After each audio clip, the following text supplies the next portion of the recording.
Hello, everybody, and welcome back to Norwich Talk for the second episode of our season review. As ever, I'm joined by two esteemed Norwich City themed guests. First up, we have the host of the Hodge on Nudge podcast, Mr. Hodgeythehack. Hodgie, it's great to see your beautiful face again. How are you, son? Yeah, mate, we see a lot of each other, probably too much. You know, they say familiarity breeds contempt. But I like the fact that that's now my number one kind of gambit as the Hodge on Nudge podcast host. Here I thought like the commentary and stuff was a bit more important. But there we go. Should I call you EFL commentator? Whatever you want, mate. Just talker of rubbish. That suits me. I'll happily call you that. Don't you worry about that. And also we have the Athletics, Mr. Michael Bailey. Michael, how are you? I'm very well, thank you very much, Ben. Thanks for asking us on. Nice to see Hodgie, since the other day?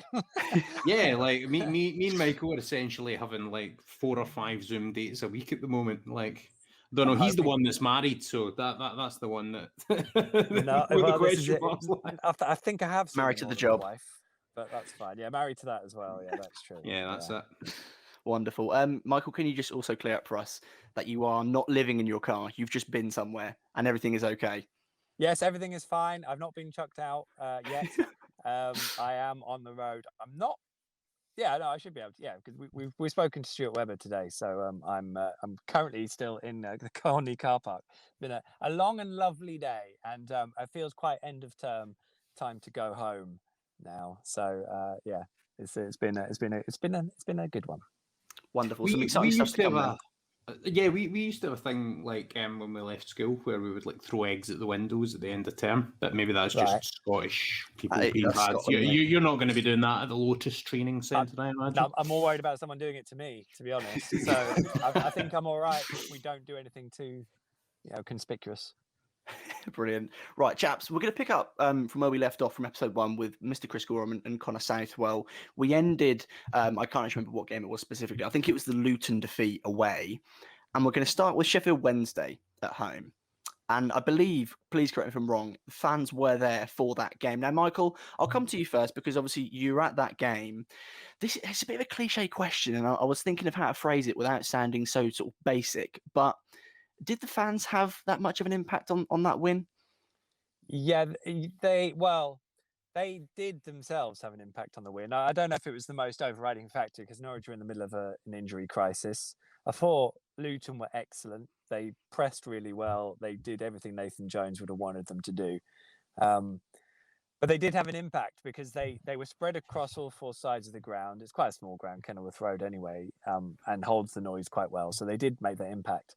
And what struck me was that their players fed off it, and it probably gave them an extra dose of energy against the Norwich team who were knackered and up against it. And I think that sort of it looked like it for a lot of that game. But also it was refereed as if the referee, it was Darren England, wasn't it, hadn't performed or refereed in front of fans for ages. And it was like, oh, I've got to make reactions when I'm under pressure. It was a really interesting psychological experiment that's an interesting point. So that's actually the first and the only game that of Norwich City's that I commentated this season. So Sod's Lot was obviously a defeat, but it's really interesting what you say there, Michael, in terms of the impact on a referee, because I remember one decision in particular was, and I think it was one of the incidents that led to one of the goals, was Sorensen was penalised for a foul in the kind of left back or the right flank from Luton's point of view. And it was a questionable decision. But you always think of the impact that fans have on the players playing in the game. But referees, in a way, have had it kind of like easy this season, even though they're still getting things drastically wrong on occasion. Like, there hasn't maybe been that same scrutiny on them because obviously they're not going to be swayed by the oohs and ahs of the crowd, maybe. So that's a really interesting point you see about the kind of psychological effect on the officials. Yeah, I think that sort of logic applies to the Norwich home fixtures as well. Now, fans were there for Sheffield Wednesday. Fans were there for Forest, right? I think that's right, isn't it? Yeah. And there was that scene after Max Aaron scored, where I think he sort of naughtily hugged a fan, which we'll completely just leave alone. But in terms of those wins, it came at an interesting time because it was a time where Norwich were getting results, but the football wasn't what it was, a bit later in the season. So in terms of that win and the fans, again, for you, Hodgie, is it just a case of the fans dragged the team over the line? Is it that simple? I think the team dragged the team over the line a lot of the time. I've said on various platforms, because like I'm doing endless season reviews, which is really nice, and it's lovely that everyone's getting me on. But the period that we won the league this season was the period where the injuries hit, the period where everyone stepped into roles that they weren't asked to do. And that has been the difference between us being definitely champions and maybe even a top 2 team and a top 6 team, you know, in that division. And it's the character that was shown, the desire to just apply yourself to a role that wasn't necessarily natural to you. And the poster boy for that factor was Jakob Lunge Sorensen, because never played a minute at left back, arriving in a new country, thrown into the role just by virtue of the injuries mounting up, an unprecedented injury crisis, which was probably caused by the condensed COVID calendar as well. And yeah, like Norwich City at that point, I think deserve massive credit for the character they showed in grinding out those results and just getting wins by a goal here or there, getting through games, and quite often getting the winner in the sort of final quarter of games, you know, from the sort of 67 minutes onwards. And yeah, I think the fans maybe had a bit of a factor, but even with a few fans in the stadium, it's not the same. It's not the same as a heaving football ground. And any games that I've been to, I've not been to anywhere there's been pockets of fans. I've just been to ones where there's been no supporters at all, and it just feels like a behind closed doors game. It's a totally different experience, as I'm sure Michael will attest to. Yeah, you know, I don't know personally if I would like to have gone to any of those games. I didn't actually apply to, because for me, not that I am kind of jealous now because it was a title-winning season. But for me, I want to go to Carrow Road when it's full. I don't think I've ever seen Carrow Road not full, and that's since 2007, 2008, which is ridiculous, and it's a testament to sort of how much everyone just loves Norwich. Now we'll move on to Blackburn. And usually when we talk about these games over this series, we bounce through them quite quickly. Whereas Blackburn's an interesting sort of case study. I've got a few questions specifically about that.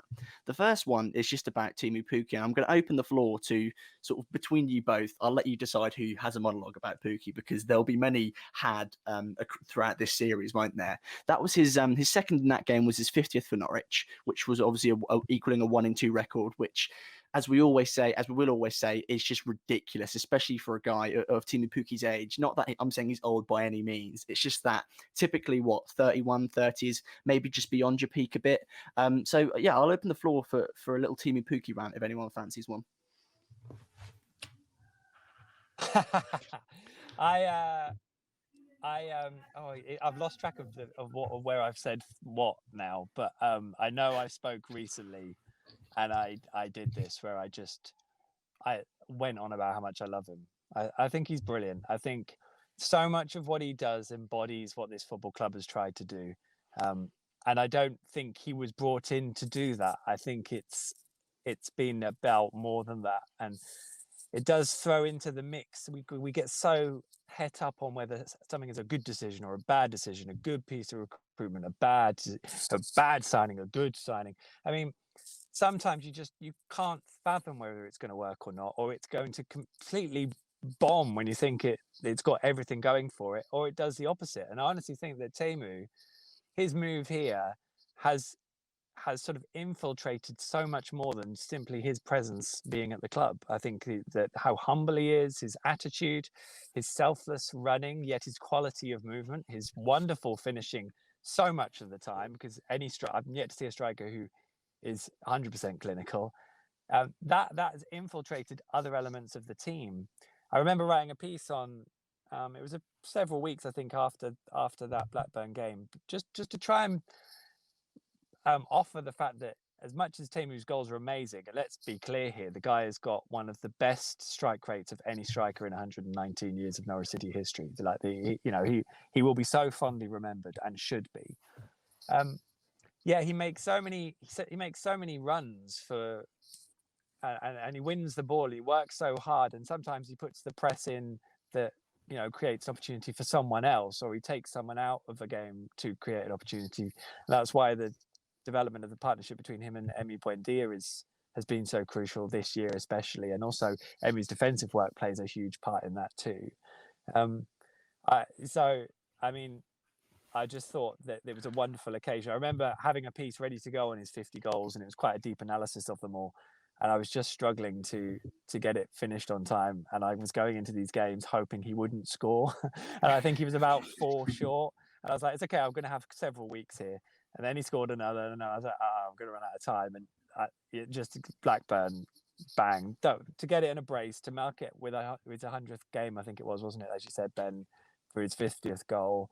To be a 2-0 win that sort of owed so much to his prowess in front of goal. It was just a wonderful moment of a wonderful man. And I hope that he's clearly going to be an important figure in the Premier League. And I hope that he does something that proves over the course of an entire campaign that he is at that level, because deep down, I think there were other factors that caused him issues in his first Premier League season. The guy scored double figures in the Premier League. And most people think, well, yeah, he had a good 2 weeks and then he was rubbish. And it just wasn't that. Everything else was so dysfunctional in the team.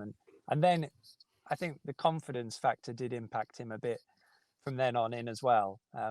Obviously, he's got a huge summer coming up, and I hope that goes the way that he deserves it to go. Yeah, and then I hope that the next season does too. Yeah, I've got prayers up for him. Like, it would be the absolute pinnacle of his career, playing at the Euros, and the idea of Finland even being at a major tournament. He's been the talisman that's got them there. I'm so hoping that he manages to be fit for it. You wrote a brilliant piece, Michael. It was just after his hat-trick against Newcastle in the Premier League season, which I would advise anyone that subscribes to The Athletic to go and read, which gives you an idea of just how Teemu Pukki became this sort of man that he's become. And it gives the story, I think, of how humble beginnings have kind of fostered a humble man and a humble character. And I think that's the brilliant thing about him. Because you always think of strikers sort of and I mean, loads of strikers I've played with at my fantastic level of 6-a-side at the UEA tend to be selfish, greedy players.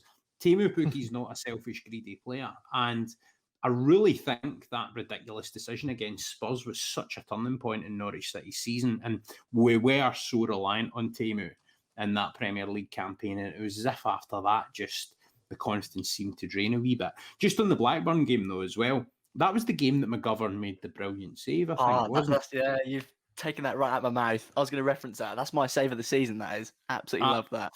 I would give it to Krul against Bristol City, but I would put that second. I think it's an absolute cracker. I'm sticking with Mickey MG. Sticking with Mickey. Fair enough, mate.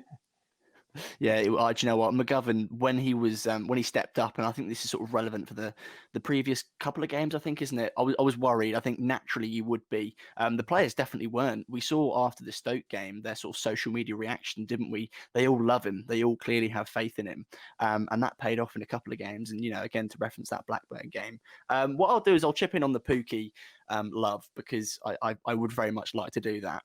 Now, I said this on a podcast with Ben Bloom, which isn't actually out yet. It's a spoiler alert for that. But I think he is absolutely, and forgive me for being 20 here, but he is the most intelligent player I've seen play for Norwich. Maybe not player, but striker, because his movement is ridiculous. And this season, he could have had, 40, 45 goals, genuinely, because he reads the game like no other. And I think we spoke about that Barnsley game, didn't we? Hodge, it might have been you, or it's Ben Bloom, where I think it was the home fixture. It was one of those games where basically the defence was just sort of on the halfway line, and he ran it ragged and he tore it to pieces.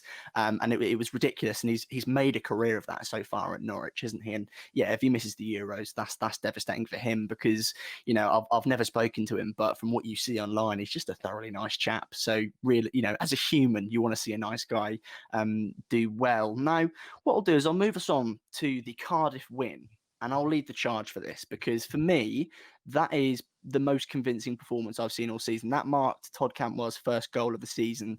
I think we're talking early December here.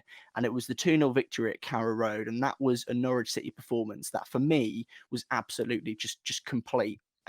clean sheet and all, which is wonderful. And that was really important for Cantwell because obviously earlier in the season there'd been sort of the head turning, there'd been him struggling a bit with everything that was going on. He was really candid about that, wasn't he? On the All in Yellow podcast, where he was like, yeah, I was a bit confused, because it hadn't happened to him. And that game he was fantastic, as were the entirety of Norwich. Michael, are you in agreement that was the first time maybe you'd been convinced by Norwich, or was it just another very, very good performance? Yeah, I think there were really big question marks over that game, and I think obviously with Daniel in goal and Cardiff had they were sort of bobbling along, weren't they? They were in a really interesting position under Neil Harris, and I think that sort of teetered over the edge of, just a few weeks later. But I thought that the way they just completely dominated the game, and I thought Todd was excellent in that game too. It was wonderful to see, because for me it probably was one of the times when they really did express themselves at a higher as having more that they could offer. I think I'd always believed that they had it in there, but that was one of the occasions where they just dished someone off completely, and they didn't blow them away with a stupid scoreline, but they just had so much control that they just looked at a different level. And I sort of remember Neil Harris speaking after the game, and I think he was kind of like, I don't know what you really expected us to do, to be honest, because we couldn't really get near them. And yeah, again with, I can see Michael McGovern's weaknesses as well as he did when he came in for Tim. Was Michael McGovern in goal for that game? Was that when he came in? I honestly don't know who was in goal for that game. When he came on. He start. Oh gosh, I'm not helping anyone here, am I? Michael McGovern was in goal for that game because he was in goal. So ignore what I just said about Daniel Barden. I'm getting confused for the away game when he did play. Michael McGovern made a brilliant save. I thought that was a better save than his Cardiff save, actually, and I thought that that him having a clean sheet in that game was a real moment for him. I think that again, at that point you've got Norwich delivering as a team, but also in a real crucial position. Their backup player really contributing to the side as well. And I think that as far as momentum went, they were all, that was a really key moment for just probably adding a little bit of extra belief into what they were going to be able to do, and probably belief that they could then fall back on even if they had any slip-ups. Yeah, that's the collective effort, isn't it? Hodgie, that Cardiff win for you, did you enjoy it? Of course you did. It was a kind of statement performance, as you guys say, and I think the clean sheet was a big part of that, because if you look at the results round about it, we kept winning games 2-1. Sheffield Wednesday we beat 2-1, Forest we beat 2-1, Blackburn we beat 2-1, Reading we beat 2-1.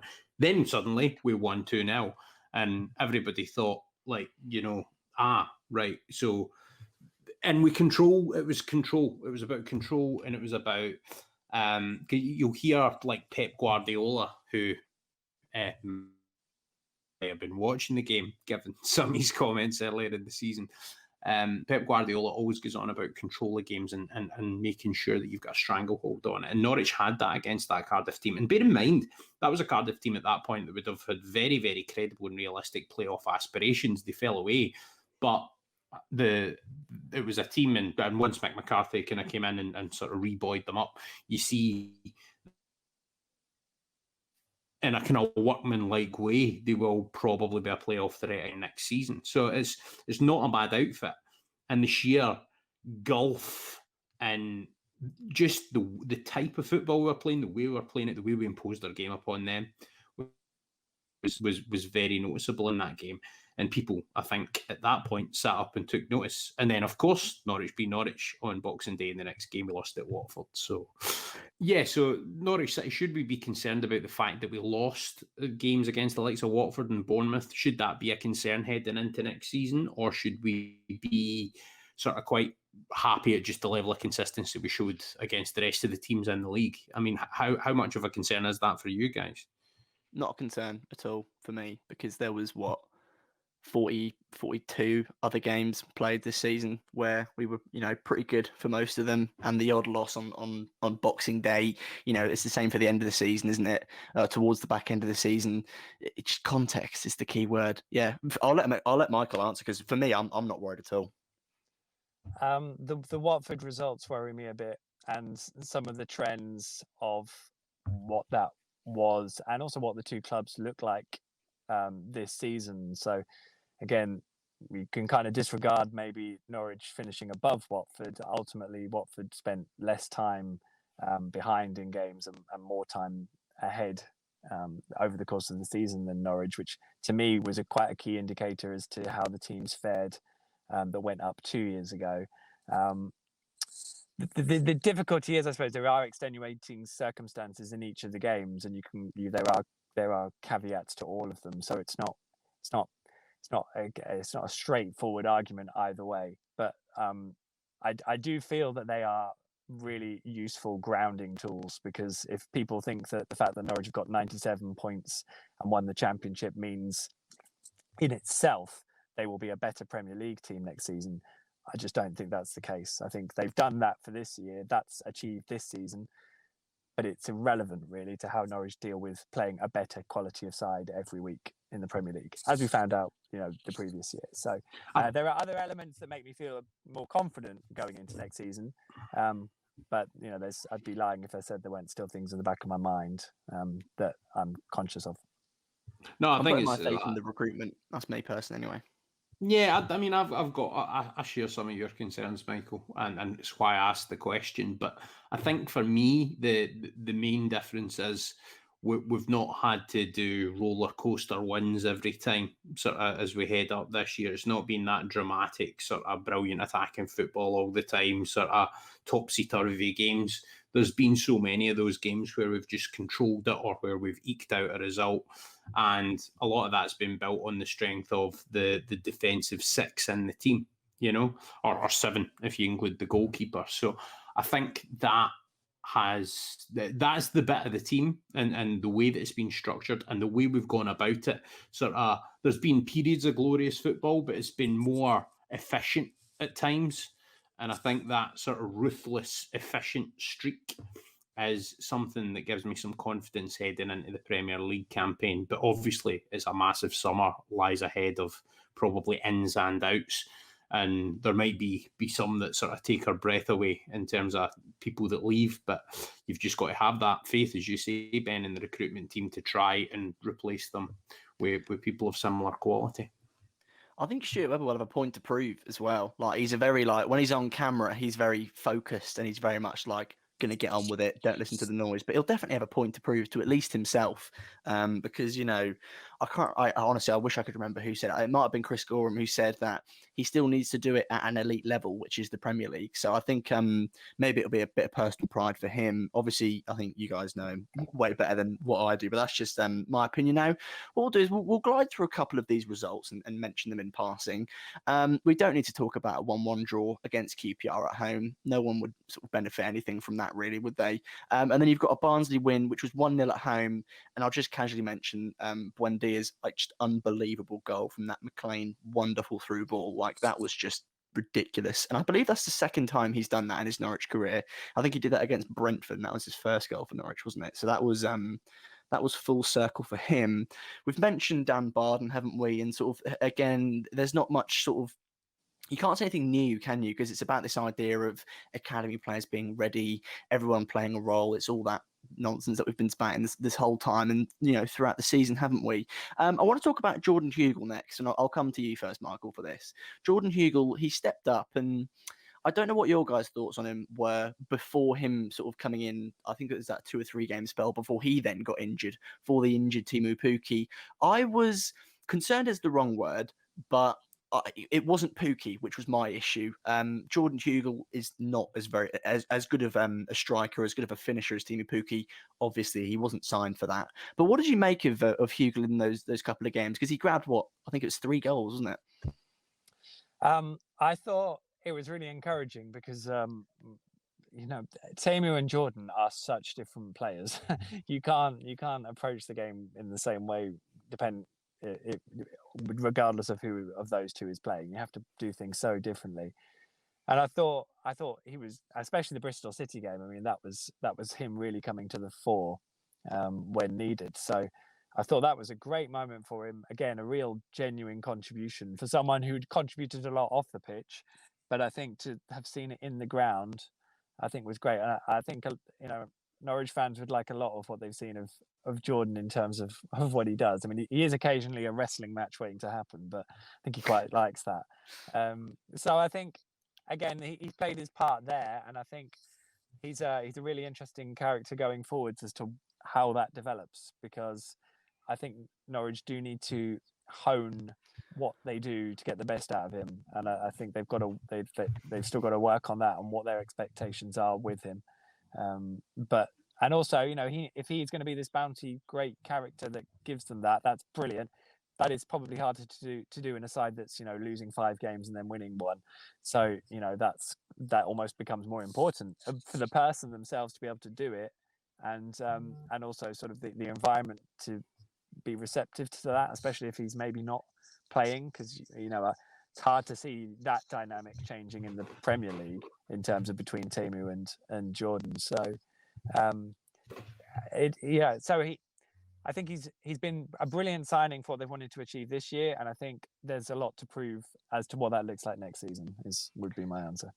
Yeah, that's fair enough. There's 2 points I want to make about Hugo. One is, I think sort of tactically maybe he would suit a Xavi Quintilla system where great balls coming into the box. As you said, he can sort of wrestle his way towards them. That's Bang not on. sadly. And the whole sort of Plan B stuff was sort of destroyed by Russell Martin and Daniel Farke. So I'll leave that one alone. I'm not sure what I would personally do with Jordan Hugill in a Premier League season, other than if he's happy to be a good character, sure. I don't mind seeing him come off the bench at the end of games, where again we'll mention that thing he likes to do, where he likes to beat defenders up. I wouldn't mind that, to be honest with you. But beyond that, I'm not too sure. And again, sometimes you've got to be ruthless in your decision making, haven't you, in terms of improving. I personally would like to see Norwich sign a top striker. Will that happen? I don't really think so. But Hodgie, have you got anything to say about Jordan Hugill? Great answer. I think I think you guys have covered most of the ground on him. I think, truth be told, I think if an offer of any decent significance comes in for Hugo, I think Norwich would sell and look to reinvest some of that money, because I think they're very, very high in Adamida. And unless he goes out on loan and they see Hugo as the third man, but I would expect it to be the other way around, and that makes you kind of wonder what the thinking is with the number 9 position, because Teemu Pukki is coming off a season where he's really been run into the ground, and even if he does make the Euros for Finland, getting him turned around and fresh and ready and sort of through pre-season ready, hit the ground running in a Premier League campaign is going to be nigh on impossible, to be honest, especially if he does manage to make the Euros, which he deserves to be honest. And I would actually put the interest of the player in front of the interest of Norwich City in that particular occasion, because I know, being Scottish, the significance of getting to a major tournament when you never get to one. So, for Teemu's sake, I can appreciate that. But that says to me that Norwich City maybe will go before people for that. So Hugo's obviously a good character. He does a young player that can kind of obviously come in, and maybe if he gets a goal quite early in his Premier League tenure, he can just fly from there, because that's what can happen with these players. But I would still love to see us invest in that area of the team.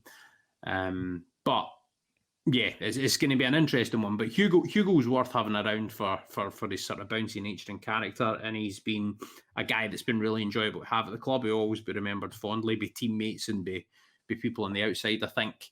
But truth be told, he's a bit part player, and in the Premier League, he's going to be even more of a bit part player. And if any sort of package comes in for him, I would expect him to go.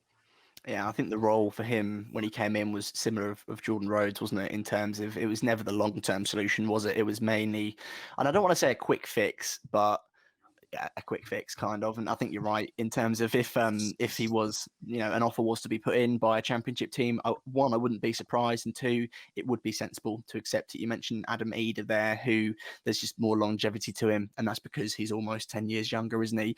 Chaps, there's two more points I want to talk about before we wrap up. One is quite easy, in my opinion, but I'll ask you both nonetheless, and the other is a bit contentious at times, to say the least, as is often, any talking point with Norwich City, really. But the first is, and I'll come to you first, Michael, the FA Cup. I don't care about the FA Cup without fans. Is it as simple as that? Well, I mean, I don't know if do people care about football without fans? I don't know if I'd single out the FA Cup. That's a great point. That's a great point. The FA Cup is just the same. I mean, I still thought the quarter-final against Manchester United was quite fun in Project Restart. It was just abysmally short of what it would have been with fans in. But I could say that about any game since last March. So I think, no, I mean, if you don't care about the FA Cup, then you're going to care about the League Cup even less. And I think with these, we have this debate about weakened teams and how much they actually mean. I mean, they're sort of novelty value. The magic of the cup was really always a novelty value, even in the third round for a Premier League club. I think it's always been that. But any competition gets more exciting the further you go into it. So I think people get a bit het up about things, whereas ultimately I don't have an issue with teams changing up their sides, because that's the risk they want to take, and players want to play football. So if they haven't had a chance recently, then give them that chance. So and if they lose, and that's the penalty for that, isn't it? So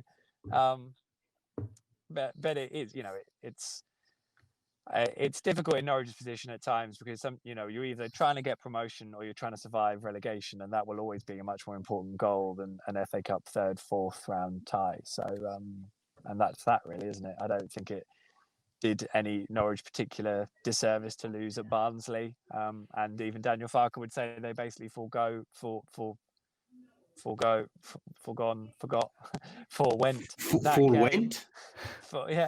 that game, because they wanted to see if some players could get some minutes in their legs, and probably were better off for some of those, and maybe not for others. So it is what it is, and I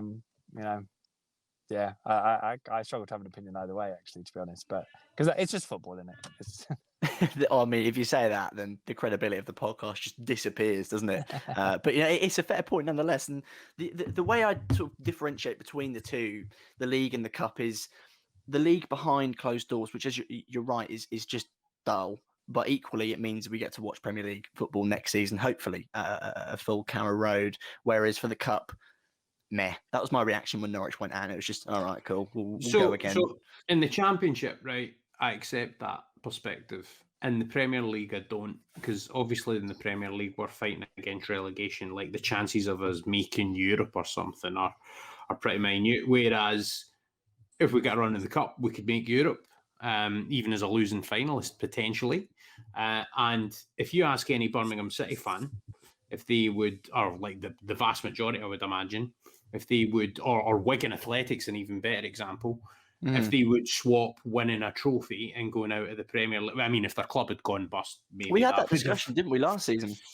Yeah, but I think that's the thing. Like, I mean, those are memories that last a lifetime. Think of Wembley, right? Think of Wembley for Norwich City. That's anyone that was there. That is a memory that will last with them forever. And even 2 title-winning campaigns, like in terms of, I mean, that there's various points in a title-winning campaign, you remember, right? But like the one-off day out at the National Stadium, is something. I'm sorry for the shameless plug. Alex Neil talked about like the visual when he walked out at Wembley in my podcast.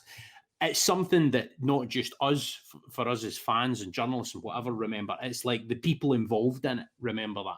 So in terms of a carrot or a motivation for these players, the chance of, I can remember talking to a mate of mine, and I used to say, so Johnson's Paint Trophy, or whatever it's called now, right?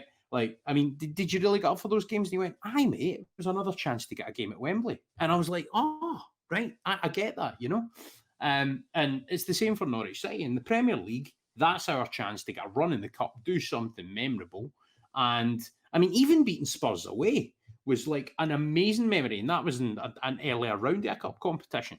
You know what I mean? So I think the importance of the cups, once the fans are back, I think is unquestionable. Definitely the FA Cup, best competition in the world. My favourite weekend of the football calendars, the first week of January when you get the third round games. Brilliant. Yeah, that's totally fair enough. And this, again, it's the significance of fans, isn't it? Which is the only discussion we've really had since, fans disappeared. And, it's been a tragedy to football. Now, I'll pin this one to you guys before we say goodbye, because I don't like talking about this anymore. It makes me want to bang my head against a brick wall. So I'll leave that to you guys. But it's what I like to call the crisis point for Norwich City's season, the 97-point season crisis point. A very interesting and, as I said, contentious topic. It was 2 draws and a loss, right? Let's just get that one out of the way nice and early. It was the 0-0 against Borough, the 0-0 against Millwall, and the 2-0 loss to Swansea. Now, that there was much panic in the NCFC sort of sphere, wasn't there? Maybe I don't know how genuine a lot of it was, but there was panic, wasn't there? There was, oh goodness, and I believe one of us here said Brentford would go on to kick on and win the league. I'll point no fingers. Well, where have I got to point? That man right there might have said some silly things. Maybe, I don't know. No, mate, it was not. Can I just say that was nothing to do with Brentford? That was nothing to do with Norwich City. I wasn't reactionary in any point, because you're only at any football club. I can't remember. Was it Sir Alex Ferguson or something said you're only 2 or 3 games away from a crisis? You know what I mean? And especially, obviously, that's magnified at bigger clubs than Norwich. But over the course of a championship season, then it's going to be. There's going to be periods where your team goes a bit fallow and does those sort of things. And I will admit, the defeat against Swansea had me thinking, right, where do we go from here? And I thought, what I said at that point is about how we respond. How did we respond? We went and spanked Stoke City 4-1. So that's the key thing. You're not going to be brilliant week in, week out. Like it's impossible to do that. We came probably about as close to doing that as you can do over the course of a COVID condensed season with no fans. So I think like that. I think there was a lot of panic among the fans at that point. But from what I can deduce, I definitely wasn't panicking. Like, I don't think there was much panicking within the media pack. Michael will maybe be able to answer that. And in terms of the club insiders, mate, did you get any inclination that folk were beginning to kind of worry? No, not inside the club or anyone I spoke to there. Not at all.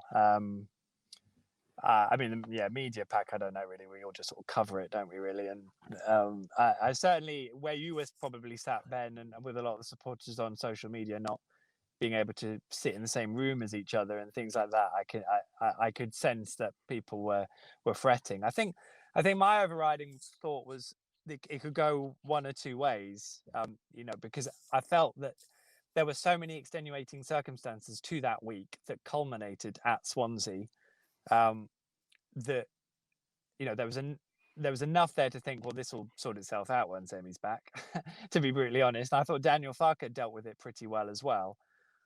By the same token, Norwich were third, and sometimes even with mitigating circumstances affecting you, when they've all gone, that crack in your confidence can cause issues when you should be back to your best. And I think that was a real sign of Norwich's resilience, that they actually rode that out and got straight back on the horse, and they were outstanding against Stoke, which I think was the next game, wasn't it? So which you'll talk about later, obviously. But so I think it's probably testament to the work that had gone in that it wasn't a crisis, because I think it could have been at other clubs, and maybe clubs that didn't feel completely the belief that where they were at that time was where they were meant to be or deserved to be. Whereas I think Norwich did. And I think deep down, they'd already played everyone once. They knew that realistically, they had the levels that would still beat anyone they wanted to, really, pretty much. So no, and it's probably maybe a boring answer, because at the time, I think people almost sense that crisis is what's needed, and that's part of the emotion of following a football club, isn't it? We always do things the hard way.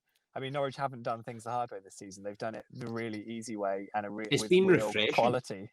So it's been refreshing. Norwich don't always do it the hard way, and they saw out what was a pretty small blip ultimately, which didn't feel like it at the time for those watching. I know that because I was watching it, and Swansea was that was a really frustrating evening. I didn't like being at that game and covering that game. In fact, I think I was the only person there, if I remember rightly, in terms of external Norwich media.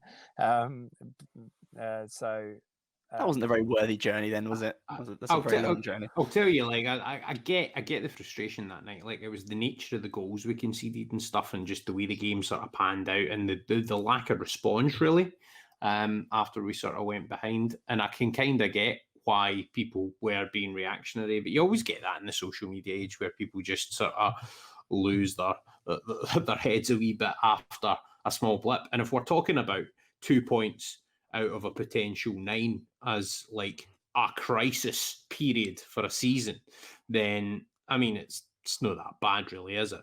I mean, if that's as bad as it's going to get, no wonder we were champions.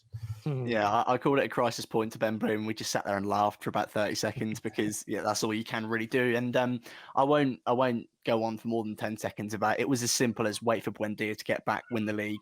That literally was the case. My concern at the time was just how did Norwich play without Buendia?